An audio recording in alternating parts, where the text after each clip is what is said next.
This is Mike Redden, StateOfRutgers.com. I'm here with Coach Mouse from Erasmus Hall High School at the Future Phenom Showcase. Coach, how are you today? I'm great, man. I'm great. Coach, this is the first time I've actually gotten a chance to catch up with you. Your name is well known in football circles in the New York City area. You've been coaching and mentoring Wayne Morgan and Shaquell Jackson for a number of years. So let's start off there. Tell me, what is your relationship like with those two, and give us some perspective on those two kids. It goes back pretty deep. I think me, Wayne, and Shaquell, we actually came to the program at the same time. Coincidentally enough, I started coaching the same year that they came into the building. So we kind of grew together from a coaching player standpoint. We're really tight. I'm the guy that's been taking them around to all these camps and combines and all these college visits pretty much for the last 3 or 4 years. So I'm pretty much like an uncle figure to them, I'd say. Cool. And both kids are really good football players.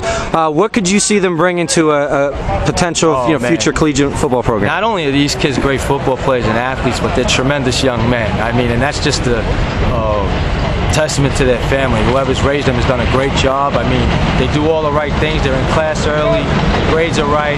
They can't ready to get it rocking and rolling at the next level. All right. Well, you're here at Erasmus Hall High School, which is in Brooklyn.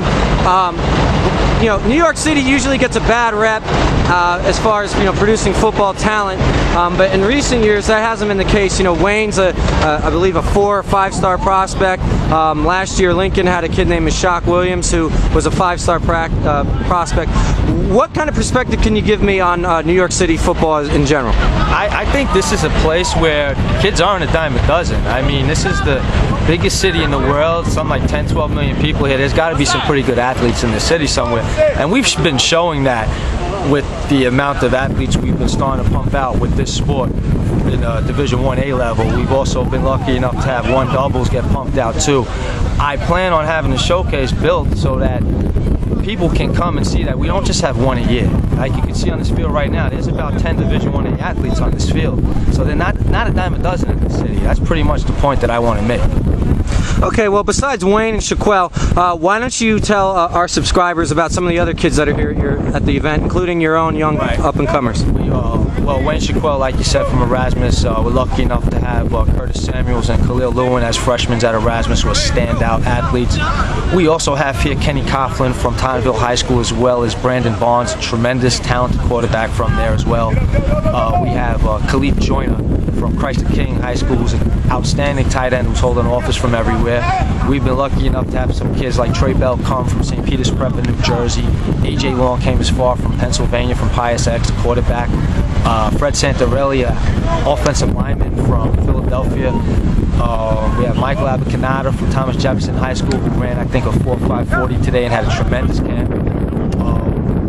The list goes on. Muhammad Bilal from Midwood High School, offensive, defensive lineman, 6'5" monster. Just Cyrus Green, a corner, who had a tremendous day, covering, locking everybody down. A lot of talented kids here. Dejon Dixon, wide receiver from Jefferson High School, who's every bit of 6'5".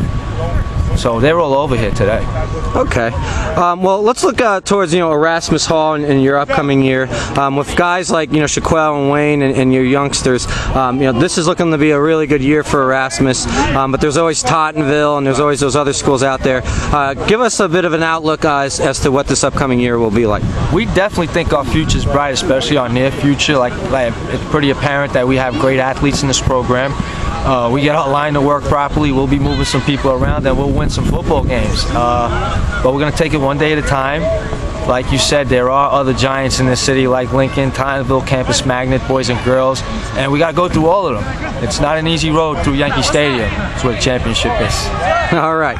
Well, Wayne's making his decision on June 2nd, but Shaquell is also a heck of an athlete and has been kind of slept on due to the fact that he had the injury bug his junior year. Yeah. Tell us a little bit more about Shaquell. Let's try and get shed some light on Shaquell, since he's the next one that'll probably get a lot of notice. Jackson is cut from the same cloth as Wayne Morgan. He's every bit of a beast on the field. Tremendous athlete. I believe he ran a 4.40 today, 40. Something like a 4.1 shuttle. He has rocked out at every college camp he's been to. He had a tremendous sophomore year. Ran for something like 800 yards his sophomore year on a 10-2 team that went to the semifinals. Like you said, injury bug last year. We expect him to have a breakout 1,000+ season. on a group that's going to spread the ball out a lot.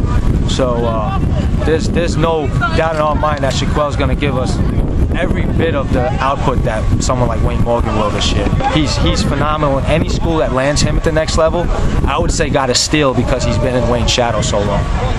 I would actually agree. Well, Coach, it's been a pleasure getting to know you here at the Combine. Thank you for inviting us. We'll be following you closely in the future. This is Mike Redden, StateOfRutgers.com, Coach Mouse, Erasmus Hall High School, signing off.